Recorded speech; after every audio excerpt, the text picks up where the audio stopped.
Mi impediscono di morire con il sorriso nel mio paese, così la tetraplegica triestina Martina Oppelli, di 49 anni, che ha diffidato Asugi dopo il diniego del suicidio assistito. Spacciatori in manette in via Valderivo a Trieste, il cittadino marocchino è stato colto in flagranza dalla polizia nel corso dei pattugliamenti speciali antiviolenza. Stava tentando un furto all'interno del negozio di fiori Savina di San Giacomo. Il libico è stato arrestato dalle volanti mentre era all'interno dell'esercizio commerciale. Palazzo ex Ferrovie di Piazza Vittorio Veneto a Trieste, niente piscina sul tetto del futuro albergo degli austriaci, commissione comunale concorde nel no. Non ancora sciolto il nodo degli esuberi e non si capisce la rinuncia all'extradoganalità, perplessità dei sindacati al termine del tavolo Varsila.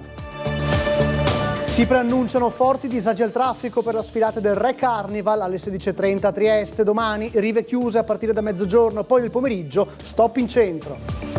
La Triestina si gioca la stagione nel ritorno di playoff a Benevento, domani sera servirà una vittoria in Campania per passare il turno.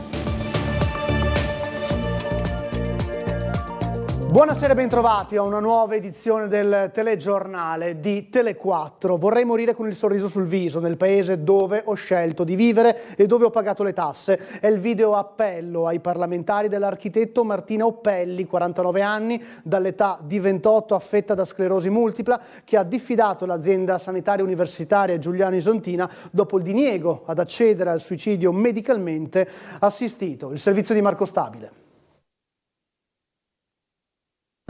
Ma io vorrei morire col sorriso sul viso nel paese dove ho scelto di vivere e dove ho pagato le tasse. E questo il video appello ai parlamentari di Martina Oppelli, 49 anni, dall'età di 28, affetta da sclerosi multipla, che ha diffidato Asugi dopo il diniego ad accedere al suicidio medicalmente assistito, come annunciato dall'associazione Luca Coscioni. La donna ha detto che il suo non è suicidio ma eutanasia e presto potrebbe essere costretta ad andare in Svizzera per accedere alla morte volontaria assistita. Sono affetta da una patologia neurodegenerativa progressiva devastante da un quarto di secolo, eppure lavoro utilizzando i comandi vocali e lavoro proprio per mantenere l'assistenza indispensabile per sopravvivere, coadiuvata da appositi sostegni pubblici indispensabili che in questa regione funzionano molto bene. Sono però esausta, esaurita. Sto perdendo anche la voglia di andare avanti. La donna nell'agosto 2023 aveva inviato una richiesta di verifica delle sue condizioni all'azienda sanitaria, ma dopo essere stata visitata dalla commissione medica multidisciplinare a ottobre 2023 non aveva ricevuto risposta. Dopo una serie di solleciti, Asugi le ha comunicato di non poter accogliere la richiesta perché mancherebbe il requisito del trattamento di sostegno vitale. In ogni caso questo diritto mi è stato negato dal comitato etico, perché secondo loro non rispondo a uno dei 4 requisiti indispensabili, ovvero essere mantenuta in vita da trattamenti vitali. Ma secondo voi io come mangio, come bevo, come mi lavo, come vado in bagno? La dirigenza di Asugi ha comunicato alla nostra emittente come non esistevano le condizioni richieste dalla sentenza della Corte Costituzionale, dunque la domanda è stata rigettata. La 49enne ha perciò fatto ricorso e sarà il Tribunale a decidere sul suo caso. Nel frattempo però la Oppelli rivolge un ulteriore appello al Parlamento. Insomma, nella legge che state discutendo adesso in merito al fine vita, vi chiedo di tener presente di ogni aspetto, ogni dolore assoluto nel momento in cui viene vissuto e va rispettato. Arrestato un marocchino di 23 anni per spaccio di cocaina. L'operazione della questura di Trieste rientra nell'ambito dei controlli antiviolenza che da ormai un mese sono stati attivati a seguito dei tanti episodi fra risse, spaccio di droga, rapine e furti. Aveva con sé 19 dosi di cocaina pronte per lo spaccio. Il pusher però è stato sorpreso dagli agenti della Polizia di Stato che lo hanno arrestato. Si tratta di un cittadino marocchino e l'episodio è avvenuto nella notte del 9 maggio scorso in via Valderivo, zona vicinissima al luogo della maxi rissa tra stranieri avvenuta pochi giorni dopo, domenica 12 maggio.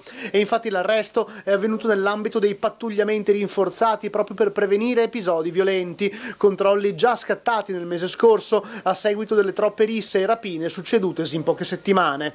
Nella notte del 9 maggio la squadra volante della questura stava pattugliando le strade cittadine. Passando per via Valdirivo, i poliziotti hanno notato 3 ragazzi percorrere il marciapiede. Questi, alla vista dell'auto della polizia, hanno tentato di nascondersi tra le impalcature edili del condominio al Civico 8. Gli agenti, insospettiti, hanno deciso di fermare i ragazzi e procedere alla loro identificazione. Durante i controlli, uno dei giovani, il cittadino marocchino, ha lasciato cadere dalla tasca dei pantaloni un pacchetto di sigarette per poi spingerlo con un calcio sotto la volante. Il gesto non è passato inosservato agli agenti, che hanno recuperato l'involucro. All'interno c'erano 19 pacchettini contenenti circa mezzo grammo di cocaina ciascuno, droga già suddivisa e confezionata per lo spaccio. Lo stupefacente, quasi 11 grammi, è stato sequestrato. Lo straniero è stato perquisito e fotosegnalato assieme agli altri 2 giovani, anche loro marocchini e senza fissa dimora. Ma il 23enne è stato anche arrestato, poiché in flagranza di reato e portato al carcere del Coroneo a disposizione dell'autorità giudiziaria.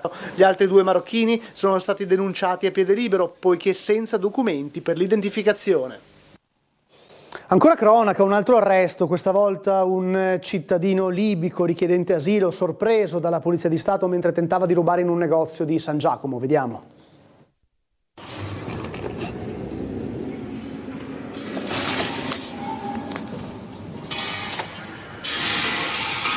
Era riuscito a introdursi nel locale, stava cercando la cassa con i soldi e altri oggetti preziosi da rubare, ma gli è andata male. Ecco il momento in cui il ladro è stato sorpreso dagli agenti di polizia mentre si trovava all'interno del negozio. Il malintenzionato è riuscito a scassinare la porta d'ingresso, ma grazie alla segnalazione di un residente che ha visto parte della scena, le forze dell'ordine sono arrivate in tempo. Il tentato furto è avvenuto in via dell'Istria, al negozio di fiori Savina. L'episodio è della notte passata. Un cittadino libico di 29 anni, richiedente asilo già noto alla polizia per numerosi precedenti, tra cui l'avviso orale del questore, si stava girando in tarda serata a San Giacomo. Una volta individuato il negozio da colpire, ha iniziato a forzare l'ingresso. Il 29enne è entrato nel locale, ma mentre stava rovistando la ricerca di denaro, ecco che la volante della polizia ha fatto capolino e gli agenti hanno sorpreso il giovane all'interno del negozio. Il cittadino libico è stato arrestato in flagranza di reato e denunciato per furto. Niente via libera dalla commissione consiliare per la realizzazione della piscina nel tetto dell'ex Palazzo delle Ferrovie in piazza Vittorio Veneto. Ma ci racconta tutto meglio Bernardo Gulotta. Per la riqualificazione dell'ex Palazzo delle Ferrovie di piazza Vittorio Veneto si procederà come da regolamento oggi vigente, senza deroghe per la realizzazione della piscina ipotizzata dall'imprenditore austriaco che ha preso in mano quell'immobile con l'obiettivo di realizzare un hotel di una certa portata. Il giudizio dei commissari è stato praticamente unanime. La commissione ha così licenziato i pareri espressi, rimandando poi al Consiglio la votazione. La richiesta dell'imprenditore Ivan Holler è quella di poter realizzare sul tetto una piscina con bar e zona relax, che comporterebbe una modifica delle falde di copertura dell'immobile e un aumento volumetrico, aspetti che il piano regolatore municipale adattato nel 2021 non consente, eccetto deroghe. Proprio sulla possibilità di agire in via del tutto eccezionale era incentrata la commissione odierna, anche perché nella discussione rientra il principio di rigenerazione urbana a cui si rifà l'imprenditore austriaco che sul piatto dell'intera partita ha messo anche oltre 800.000 euro per la riqualificazione di piazza Vittorio Veneto. È stato chiesto un parere oggi ai commissari sull'iter e sostanzialmente, direi in maniera quasi unanime, i consiglieri hanno espresso la volontà di procedere in quelle che sono le regole oggi chiare, quindi di non autorizzare una deroga, anche se questo evidentemente avverrà ufficialmente nella sede del Consiglio Comunale, chiaramente. Rigenerazione urbana che però non specifica con dettaglio i margini operativi e quindi cosa può essere previsto sotto questa dicitura. E intanto la Commissione si è espressa in modo abbastanza chiaro, ma allo stesso tempo senza alzare i toni o creare sbarramenti, perché in gioco c'è una posta molto ricca e non sia mai che per questioni accessorie salti tutto, e quello sarebbe sì un colpo duro per la città vista la caratura del progetto. È stato anche annunciato che la proprietà, peraltro, attenderà questo passaggio in Consiglio Comunale, però sta già lavorando sostanzialmente anche ad un piano B, quindi c'è la volontà di mantenere questo investimento sulla città di Trieste, quindi sta lavorando anche ad un progetto che non prevede la richiesta in deroga. E come ogni venerdì questa sera torna Ring con Ferdinando Avarino, ecco i suoi ospiti, il dibattito dalle 21:10. Giulio Alfano di Azione Siamo Europei, Walter Godina di Stati Uniti d'Europa, Lorenzo Giorgi di Forza Italia, Giulia Massolino di Adesso Trieste e Marcello Medau invece di Fratelli d'Italia. Ring questa sera alle 21:10. Ora il punto della situazione su Wärtsilä dopo il nuovo tavolo ministeriale andato in scena a Roma. Gli aggiornamenti con il segretario Wilm Trieste Gorizia, Antonio Rodà. Wärtsilä noi deve chiarire tante cose, prima di tutto il suo piano industriale, di quello che resta di Wärtsilä. Avevamo sollevato diverse perplessità circa la bontà di quel piano. Wärtsilä deve ancora chiarirci qual è il chiaro numero di esuberi che dichiarerà nell'oggetto del trasferimento di ramo d'azienda ad MSC. E questo è il nodo ancora aperto sulla vertenza Wärtsilä, che non è stato sciolto nel corso del tavolo nazionale fra azienda, ministero, regione e rappresentanti nazionali dei sindacati. Ancora il numero preciso di esuberi e di conseguenza di effettivi lavoratori che passeranno a MSC per la produzione di carri ferroviari non c'è. Ma non è solo questo a preoccupare i rappresentanti dei lavoratori. Quel fatto che Wärtsilä vada in affitto nelle aree e che comunque, insomma, ad esempio uno strumento come l'extradoganalità non sia stato preso in considerazione, che magari potrebbe rappresentare un elemento di valore aggiunto anche per un progetto industriale di Wärtsilä, rendono, ecco, la visione, almeno che noi possiamo avere in questo momento, del piano industriale di Wärtsilä sicuramente meno solida e con meno elementi che la caratterizzino positivamente. Quanto al quadro più generale dei temi trattati in sede nazionale, con ancora sul piatto la questione ammortizzatori sociali. La discussione ha confermato, insomma, da parte di MSC il fatto che stia andando avanti il lavoro, ecco, per definire l'accordo tra i due gruppi industriali, MSC da una parte e Wärtsilä dall'altro. Stanno proseguendo anche tutte quelle che sono le interlocuzioni circa le infrastrutture, anche il tema delle infrastrutture che MSC ha chiesto, insomma, a servizio di quello che sarà il piano industriale, infrastrutture come ad esempio i binari, le rete ferroviarie indispensabili a poi mettere i carri sulla rete. Elezioni europee, Stati Uniti d'Europa lancia i candidati del nord-est, vediamo. Noi vogliamo un'Europa che funziona, dunque dobbiamo trasformare un'Europa confederale in un'Europa federale. Obiettivi chiari e la visione di un'Europa nuova, o meglio, come dovrebbe essere. Si è presentato così il capolista della circoscrizione del nord-est della lista Stati Uniti d'Europa, in corsa per le elezioni dell'8 e 9 giugno. Graham Robert Watson, di origine scozzese ed europarlamentare per 20 anni, dal 1994 al 2014, ha sottolineato come solo un'Europa unita, coesa e forte possa contare davvero nel panorama mondiale e pensare così al bene dei suoi cittadini, e ha illustrato le criticità di oggi. In questo momento un singolo paese, ad esempio l'Ungheria, può bloccare tutto il progresso. In questo momento l'Unione Europea non è dotato con le competenze necessarie di fare le cose importanti e dunque questa Europa non è più all'altezza delle aspettative dei nostri cittadini. Noi vogliamo trasformarlo. Non ci vuole molto tempo, ci vuole solamente la volontà politica e vogliamo adesso fare un'Europa capace di difendere i suoi cittadini, di offrirgli le opportunità nel mondo che loro cercano e di sostenere un'industria capace di fare concorrenza con gli Stati Uniti, con la Cina, eccetera. Salvini dice che vuole meno Europa. Noi vogliamo più Europa, perché meno Europa vuol dire più Cina, vuol dire più Russia, vuol dire meno commercio, meno investimenti, meno posti di lavoro. Noi vogliamo più Europa per dare ai concittadini le possibilità di questo mondo.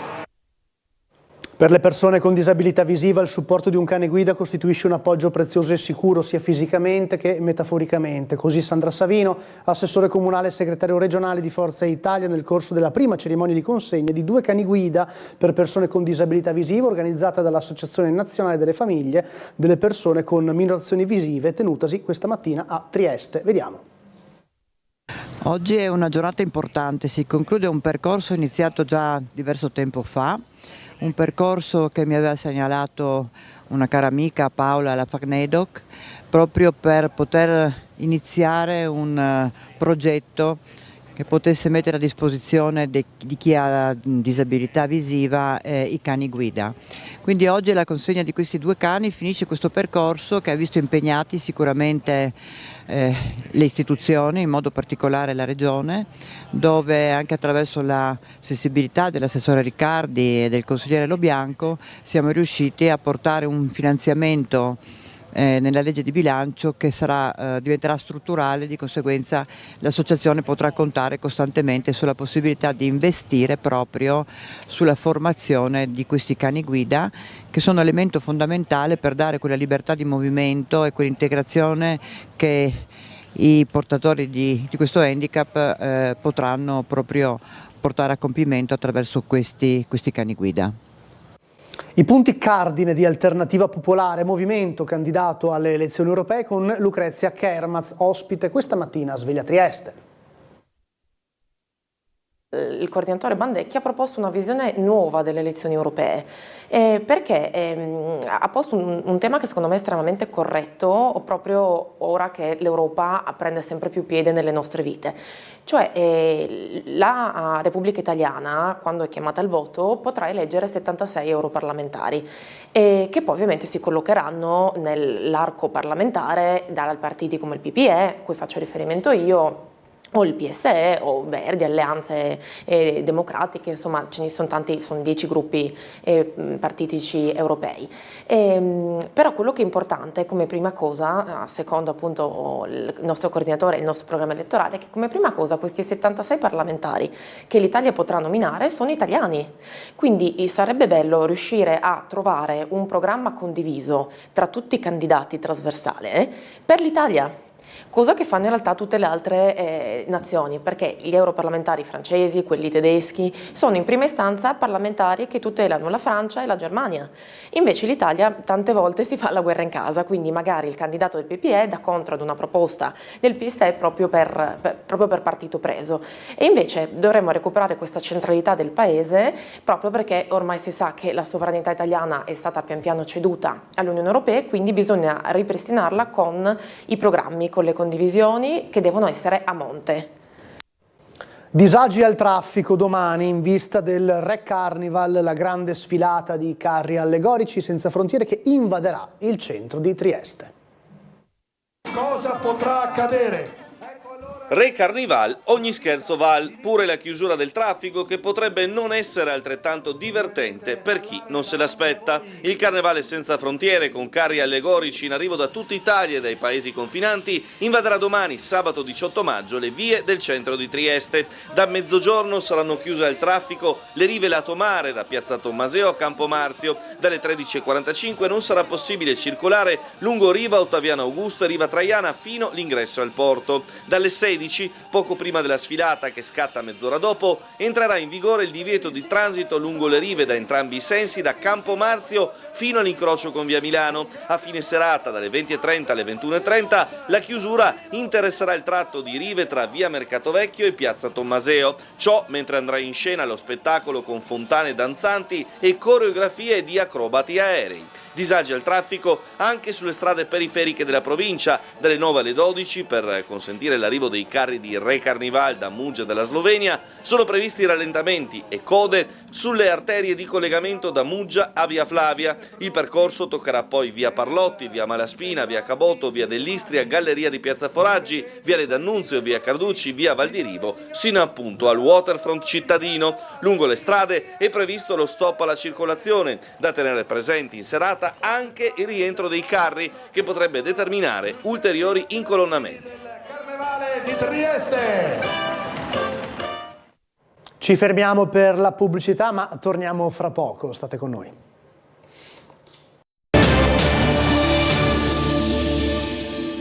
Si potrà visitare fino al 25 di agosto al Magazzino delle Idee la mostra Io non scendo, più di 250 fotografie anonime che documentano la voglia delle donne di disubbidire. Umberto Bosazzi. Ancora una volta il magazzino delle idee dispiega la propria peculiarità quale spazio espositivo. La mostra, che sarà aperta al pubblico fino al 25 agosto, allestita da Airpac, si intitola Io non scendo e prosegue, se vogliamo, un discorso iniziato tempo addietro. E questa mostra riprende del resto anche un tema, quello dell'autoritratto femminile o della rappresentazione femminile, che qui al magazzino delle idee abbiamo già esplorato, abbiamo già approfondito, quindi ci fa piacere anche che ci sia una continuità fra le proposte del magazzino delle idee, che le mostre non siano solo degli episodi autonomi ma che si leghino le une alle altre. Più di 250 fotografie anonime di donne che dal 1870 al 1970 hanno scelto di farsi ritrarre arrampicate sugli alberi, immagini che raccontano un'epoca in cui le donne volevano disubbidire. Salire su un albero voleva dire in ultima analisi essere consapevoli della propria realizzazione. La mostra, accompagnata da testimonianze scritte anche pregevoli, parte dalla collezione privata della curatrice Laura Leonelli, giornalista e scrittrice.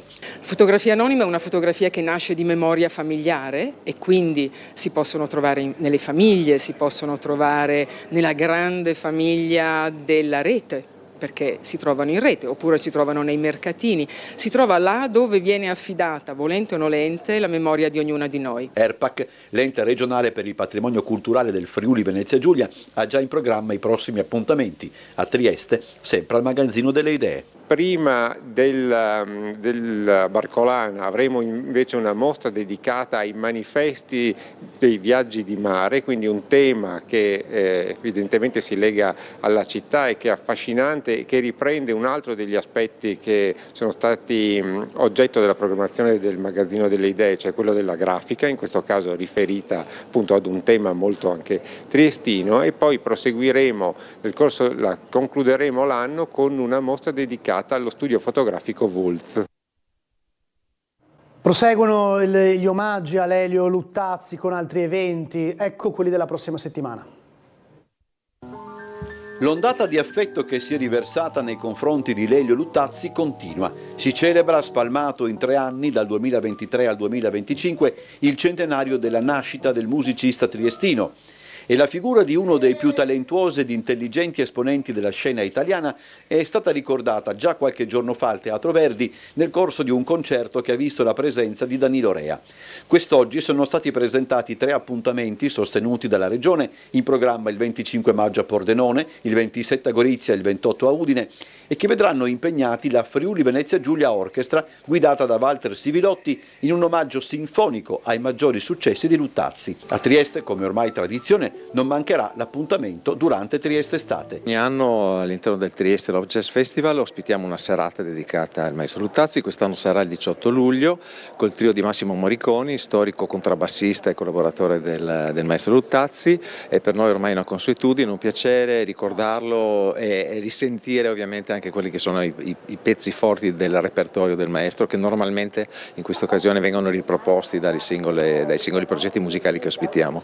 L'omaggio a Luttazzi prosegue anche a livello nazionale. È già sold out un avvenimento in programma a Roma al Parco della Musica e non è tutto. Abbiamo il progetto Cinema alla Festa del Cinema di Roma, poi abbiamo concerti dei ragazzi che hanno vinto il premio Lelio Luttazzi in questi anni con la Sapienza con la quale collaboriamo, con lo IUC, l'istituzione universitaria dei concerti, e poi abbiamo il terzo concerto a Sanremo al Casinò, che quest'anno lo ripeteremo, e quindi insomma andiamo avanti, si lavora e siamo molto contenti. Si separano le strade tra Pallanuoto Trieste e Daniele Bettini, così recita la nota ufficiale del sodalizio Labardato, che dunque non rinnoverà l'accordo con il tecnico ligure in scadenza al 30 giugno 2024. Soltanto la vittoria a Benevento potrà permettere alla Triestina di passare il turno play-off, il punto della situazione con Bernardo Gulotta. Per superare il turno playoff la Triestina deve vincere. Non c'è pareggio che tenga nei 90 minuti che si giocheranno domani in Campania tra il Benevento di mister Auteri e i rossolabardati allenati da Roberto Bordin. Il tecnico dell'Unione sta preparando la sfida dovendo fare i conti con il sicuro assente Agostino, infortunatosi nella partita d'andata. Matosevic tornerà titolare tra i pali. Negli occhi dei tifosi è rimasto ben impresso l'atteggiamento e il ritmo dimostrato nel primo tempo di martedì e da questo Bordin probabilmente ripartirà, ruotando alcuni elementi della rosa da schierare dal primo minuto. Rispetto all'andata, possibile spazio dunque a Vertainen dal primo minuto per dare peso al reparto offensivo, e la Zrak potrebbe ritrovare la maglia da titolare al posto di D'Urso. Il numero 30 è rientrato dopo un periodo di scarso utilizzo ed è stato autore di una sfida d'andata di gran livello. Piuttosto scontate le presenze di Correia e di Vallocchi a centrocampo, così come del terzetto dei difensori che hanno giocato a Rocco: Malomo, Struna e Rizzo. Sugli esterni probabile Germano a destra e ballottaggio fra Anzolin e Pavlev a sinistra. Manca un attaccante all'appello. Bordin sta dando molto spazio a Minesso, che lo sta ripagando con partite a grande intensità, mentre Lescano, nonostante i 16 gol in campionato, sta collezionando pochi minuti in queste partite. Conterà l'approccio ma anche la stanchezza che nel secondo tempo dell'andata si è fatta sentire tra le maglie dell'Unione, ma magari Malomo e compagni compenseranno la fatica con la fame agonistica, appoggiata anche se prevalentemente a distanza dal supporto di una tifoseria che spera nel colpaccio.